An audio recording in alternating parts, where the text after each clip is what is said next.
Sir এই যে মেয়েটা ছিল স্যার মারামারি করার সময়। কোন ইয়ার? স্যার আজকেই জয়েন করেছি, সেকেন্ড ইয়ার। Credit transfer. জি স্যার। জয়িতা তোমার সম্পর্কে শুনেছি, ইমপ্রেসিভ। আচ্ছা বলো তো ওখানে কারা কারা মারামারি করছিল? স্যার আমি? হ্যাঁ তুমি বলবো না, তুমি তো ছিল এখানে, বলো। স্যার কেউ মারামারি করছিল না। তুমি তো নতুন এসে মিথ্যা বলা শুরু করে দিয়েছে।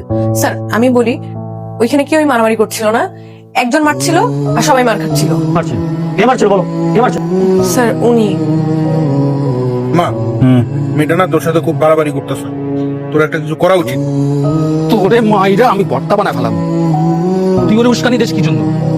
মামা, মেয়েটা আসলেই তোর সাথে বাড়াবাড়ি করতেছে, তোর আসলেই কিছু একটা করা উচিত। কি করা উচিত? আমি কেমনে বলবো? বলবি তো তুই। স্যারের সামনে তোকে ফাঁসাই দিল। আশাই নাই রে, যেটা দেখছো ওটাই বলছে, বুঝছিস? ও যে অন্য কেউ হলে এটাই বলতো। শোন একটা কথা বলি, শত্রু তো চাইলে হয়ে যায়, কিন্তু আমি হতে চাচ্ছি না। এই পৃথিবীতে তুই যাকে শত্রু মনে করবি, যার সাথে বেশি লাগবি, প্রকৃতি ঘুরে ফিরে ওকে তো ফ্রেন্ড বানায় দিবে। এই মেয়ে আমার টাইপের না, বুঝছিস? আমি ওর সাথে শত্রুতাও চাই না, বন্ধুত্বও চাই না, বুঝে গেছে? কেমন আছেন আপনি? আমি তো ভাবতেই পারি না যে আপনি এখানে আছেন। আমি ভাবছি আপনি লজ্জা পেয়ে রিটেক নিয়ে গ্রাজুয়েশন কমপ্লিট করে ভার্সিটি ছেড়ে দিচ্ছেন, কিন্তু আপনি তো তা যাবেন না, কারণ আপনি তো বেহায়া। বেহায়াটা কিন্তু একটা কোয়ালিটি। এটা হচ্ছে যে এটা হইতে মানে সাহস লাগে, বীরত্বের কাজ। তুমি ব্যাপারটা নিয়ে বেশি চিন্তা করো না মা। আসলে আমি বুঝতে পারতেছি তোমার মধ্যে কি যাচ্ছে। Really very sorry for that. এমন একটা ব্যাপার ঘটে গেল, তুমি নির্ভয়ে বলতে পারো মা। তোমার কি কাউকে সন্দেহ হয়? তুমি বলো আমাকে, আমি কঠিন শাস্তি দেবো। আরমান। তোমার ঘরে মা বোন নেই? টুপি, তুমি কি করে পারলে এরকম একটা কাজ করতে? স্যার আপনি কোনো প্রুফ ছাড়া আমাকে চার্জ করতে পারেন। রাখো তোমার প্রুফ। প্রুফ শেখাচ্ছ আমাকে? কাউন্টার একটা মেয়ে আননেসেসারি তোমার সঙ্গে মিথ্যা কথা বলবে? স্যার বলতে পারে মিথ্যা, আই ডোন্ট নো। আমি এতটুকু জানি আমি মিথ্যা বলছি। একটা থাপ্পড় দিয়ে তোমার সব কটা দাঁত ফেলে দিতে ইচ্ছে করছে। কাউন্টার শুধু আমার কাছে পর্যাপ্ত প্রমাণ নেই, তোমাকে আমি দেখে নিতাম। আরমান। চুপ। প্রবলেম কি? শুরু থেকে পিছে লেগে গেছো আমার।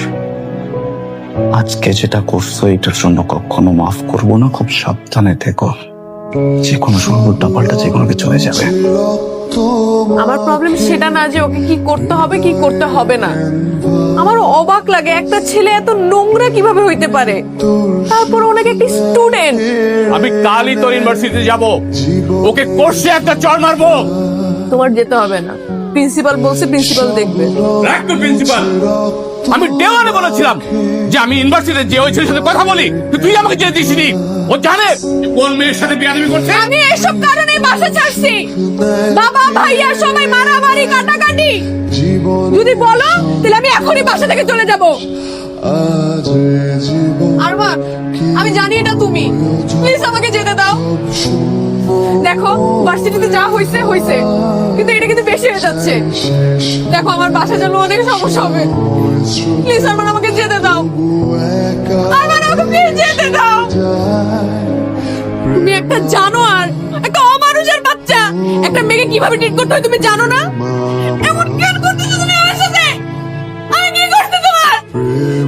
কেন করতেছো এমন? আজকের পর থেকে কখনো জানার চেষ্টাও করবো না একটা কারণ। শুধু একটা জিনিস জানি, তোমরা এই মেয়েকে যে কারণে এখানে নিয়ে আসছো সেই কারণটা আমি আমাকে তো পেয়ে গেছো। এটাকে চেখে দাও।